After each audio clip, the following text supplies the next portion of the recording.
High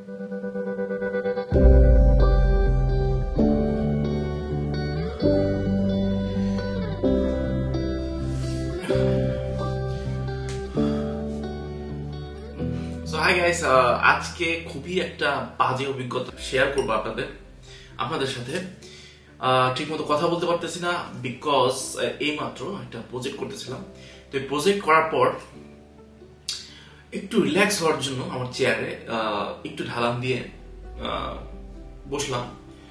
তো বসার সাথে সাথে একটা আচমকা মানে 2-3 সেকেন্ডের মতো একটা শব্দ হয়ে পড়ে গেলাম। অ্যান্ড এই অভিজ্ঞতাটা আসলে আমার আরেকবার হয়েছে যখন পড়ছি। বিলিভ মি, এত ব্যথা পাইছি, আর ব্যথার চোটে যেটা হয়েছে আমি উঠতে পারতেছিলাম না। আর বরাবরই আমি এভাবে যখন চেয়ার থেকে পড়ি, বাসায় কেউ থাকে না বা এমন সময় পড়ি যে কেউই থাকে না, যে কেউ উঠাবে, কিভাবে উঠবো, আমি নিজে উঠতে পারতেছিলাম না, এই অবস্থা হয়েছে। তো সেই চেয়ারটা এমন ভাবে ভাঙছে, আমি দেখাই আপনাদের। এই যে আপনারা দেখতে পারতেছেন চেয়ারটা ভেঙে গেছে। বিলিভ মি, ভেঙে যেভাবে পড়ছি আল্লাহ বাঁচাইছে। আর সাথে অনেক কিছু বাজছে। যদি আমার এই হেডফোনটা আমার এইখানে আমার মাইকে, এলগাটো মাইকটা নতুন কিনছি, ভাগ্য ভালো এটা কিনছি। এটা যদি না কিনতাম অবশ্যই সেটা আমার ম্যাকে লাগানো থাকতো।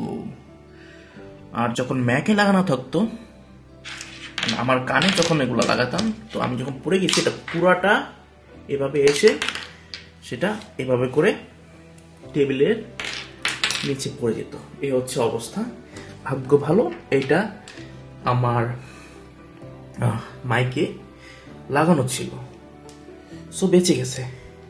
আর মাইকটা এই পর্যন্ত আসছে, এই পর্যন্ত এসে আমার কোলেই পড়ছে।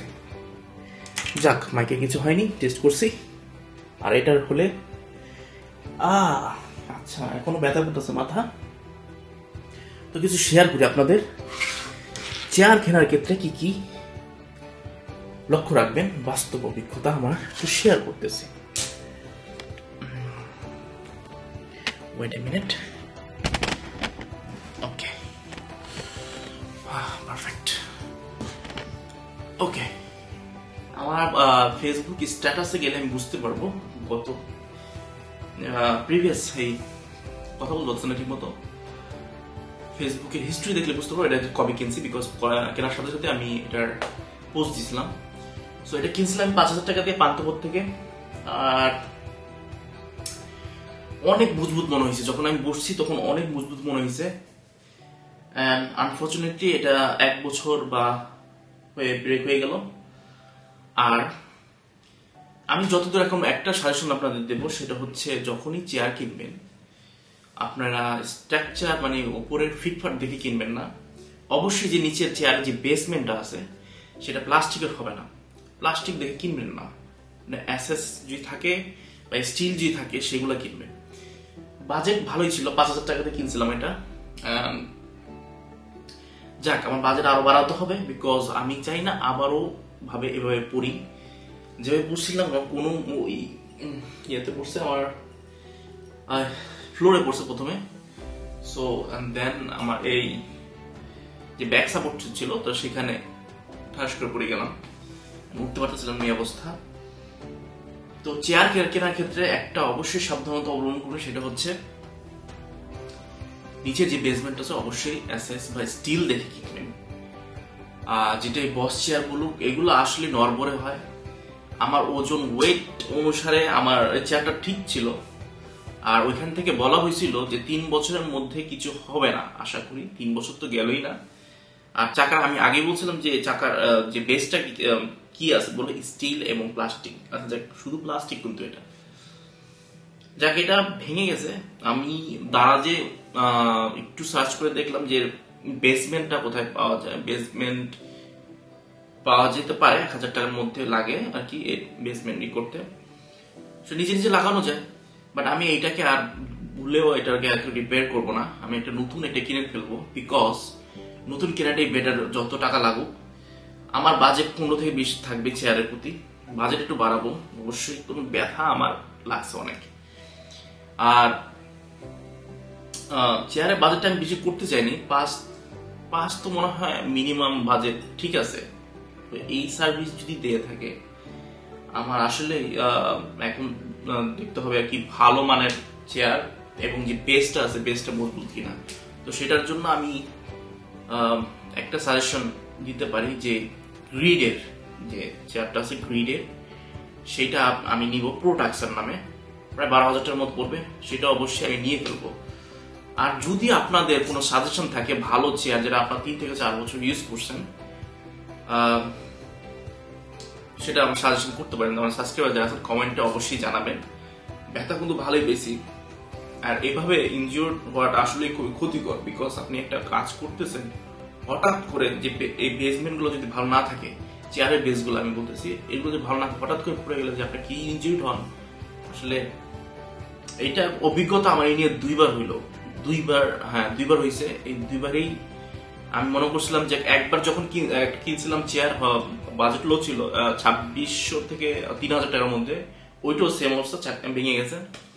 ওইটা আবার মাঝখান দিয়ে ভেঙে গেছে, আর এইটা একটা পা ভেঙে গেল। সো বরাবরই বলবো যে স্টিল বা এসএস এর চেয়ারের বেস গুলা দেখে কিনা উচিত। তো ভাগ্য ভালো বেঁচে গেলাম। আর সেটা হচ্ছে এইটার সাথে আমার যদি ম্যাকটা পড়ে যেত তাহলে তো ভালো টাকার গচ্চা গেত। ভাগ্য ভালো আমি আমার এলগেটোটা কিনলাম, যে মাইক এটা প্রায় পড়ছিল আমার 12,500 টাকার মতো। তো সেটার জন্য আমার দেখছেন তো, এইটার জন্য ওইটা বেঁচে গেল। বিকজ ওইটার মধ্যে আলাদা ইনপুট লাগে না, আপনার আলাদা ইনপুট আছে ওটার ভিতরে অলরেডি। আপনার সাউন্ড যেটা হয় সেটা অলরেডি ওইখানে ইনপুট আছে, সেটা শুনতে পারবেন আপনার মাইকের থেকে। তো আপনার সেই মাইকটা বেঁচে যাবে, ওটা অন্য হিসেবে আপনি ইউজ করতে পারেন। বাট এই যে একটা কেনার সুবিধা হলো, ভাল্লা বাঁচাইছে। আর এই তো শেয়ার করলাম, বিপদ আপদ হলো শেয়ার করি আপনাদের সাথে। তো আপনারাও আমাকে সাবস্ক্রাইব করবেন। ব্যথা লাগতেছে অনেক। এখন রাত বাজে কটার দিকে পড়ছে আমি বলি, এখন পুরোপুরি এখন রাত বাজে হচ্ছে 2:30 আমি পড়লাম। আর ব্যথাটা ঘাড়ে আর হাতে বেশি পাইছি, মনে হয় না ফুলে নাই, জাস্ট ঘষার মতো একটা ব্যথা আছে এখনো। যাক, আজকে পর্যন্তই। আশা করি ভালো থাকবেন সবাই। আর চেয়ার কেনার ক্ষেত্রে অবশ্যই নিচের বেসমেন্টটা অবশ্যই মজবুত দেখে কিনবেন। উপরে ফিটফাট হলেই হয় না, ভেতরে সদরঘাট যদি না হয় সেক্ষেত্রে আপনারা সাবধান থাকবেন। তো আজকে এই পর্যন্তই, গেলাম। ঠিক আছে ধরে সেদিকে তাকিয়ে স্বচ্ছতা দিয়ে লাভ দিয়ে বলো ছিড়ে আনো না যাবো ছেড়ে and it's gonna hurt you again so much going on